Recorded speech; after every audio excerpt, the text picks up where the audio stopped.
Hello friends, समस्त नमस्कार। आज ब्लॉग को स्वागत करुछि।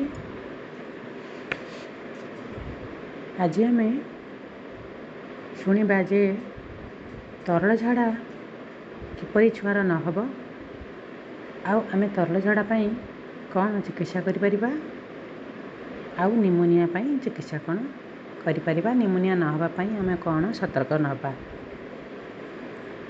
प्रथमे शुणा आम तरल झाड़ा यहाँ माँ मान बहुत उपयोगी। कहीं माँ जो अभ्यास बदल देवे ताहले शिशुटी तरल झाड़े आक्रांत हेब नाही। प्रथमतः माँ मान को मु अनुरोध करी से माने हाथ धुआ को निहाती फोकस करेंगे। खाद्य तैयारी करिया पूर्वरु, शिशु को खुआइबा पूर्वरु, मलत्याग करिबा परे, शिशुर मल सफा करिबा परे दुई हाथ को साबुन भल भाव धुआई साबुन भल कि धोइबे। आउ जो मैंने आम गाँ गहली माँ अच्छा से माने पशुपक्षी जत्न नेबा परे, तांकर वृद्ध वयस्का लोकंकर जत्न नेला परे, आउ तांकर जो छेड़ी गाई गोरु एमानक झाड़ा सफा करिबा परे मध्य हाथ धोइबा निहाती दरकार। कहीं आमे एथिरु बड़ उदाहरण पाइचे कोविड समय कथा। आमे हाथ धुआ और मास्क पिंधिबा प्रैक्टिस एमिति करथिले जे आमर ओडिशा हो कि भारत वर्षर डेथ संख्या कमी जाइथिला अन्य देश तुलन में। दुई है पानीय जल को सफा सुरक्षित और ढांकुणी थिया पात्र घोड़ाई रखिबा। गाँ गहली साधारणतः समस्त घरे एमिति माने घर उपर टांकी नहीं कि पानी से माने साइड रखिपारे नहीं। से माने तांकर विभिन्न प्रकार पात्र द्वारा विभिन्न प्रकार ट्यूबवेल रु पानी आनते। तेणु से पात्र को से माने सफा सुरक्षित और ढांकुणी माध्यम रखिले से माछी मशा बसवे नहीं आ माछी मशांकर गोड़े जीवाणु से पानी रे मिसबे नहीं।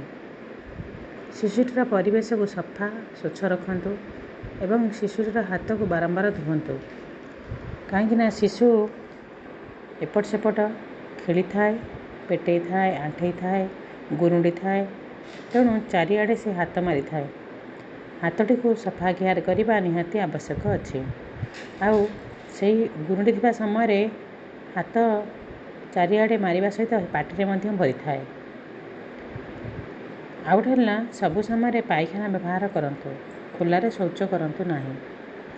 आमर तो गाँ अंचल पायखाना व्यवहार बेसी करि पारंते नहीं, शौच जाती खोलारे।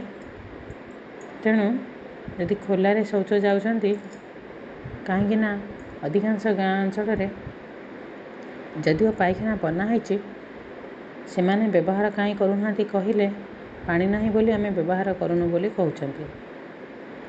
तेणु आमर जंगल एते पड़ी आम से खोलारे जाऊँ बोली कहउछंती।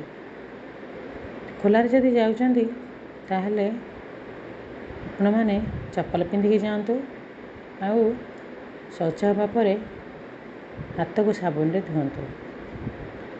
यहीपर जदि आम करिबा ताहले आम छुआ को आम डायरिया रु बा तरल झाड़ा रु रोकी पारिबा। साधारणतः बड़ लोक माने कहती prevention is better than cure. तेणु आम जदि ये छोट छोट कथा गुड़ाक मानिबा आम शिशु को तरल झाड़ार आक्रांत रक्षा कराई पारिबा। जदि तरल झाड़ा हैला तापाई आम कौन करिबा। आपणकर निकटस्थ आशाकर्मी, अंगनवाड़ी कर्मी बा एएनएम दीदी पाखरे ओआरएस पैकेट उपलब्ध रोचे। ये ओआरएस पैकेट को 1 लिटर पानी रे भल भाव गोलाई मिसातु। तरल झाड़ा आरंभ होगा मात्रे और प्रत्येक थर झाड़ा पर शिशु को Incoming call from Sibu Guda Gudia identified by